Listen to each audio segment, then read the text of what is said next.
हसन तो इसी तरह बात करता है, उसकी बात भरा दिल पे लेने की क्या ज़रूरत है? कैसे ना लूं? देखो हसन इसलिए नाराज़ हो रहा था कि उसको लगा हम उसका पीछा कर रहे हैं, उसकी ज़ाती ज़िंदगी में दखल अंदाजी करने की कोशिश कर। मैं बीवी हूँ, मैं दखल दे सकती हूँ। मेरी बात समझने की कोशिश करो। घर छोड़ के जाने का कोई फ़ायदा नहीं है, इस तरह तो मामला और ख़राब हो जाएंगे, हसन से दूरियां और बढ़ जाएंगी।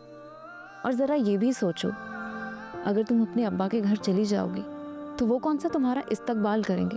आना तो इसी घर में है ना वापस। तो फिर मुझे बताएं मैं क्या करूं? मेरी मानो तो तुम अम्मी को लेकर सहर के घर जाओ, जाकर उसको समझाओ, अगर ना समझे तो उसके मिन्नत समाजत करो कि वो तुम्हारी जिंदगी से हट जाए। यही रास्ता है तुम्हारे पास।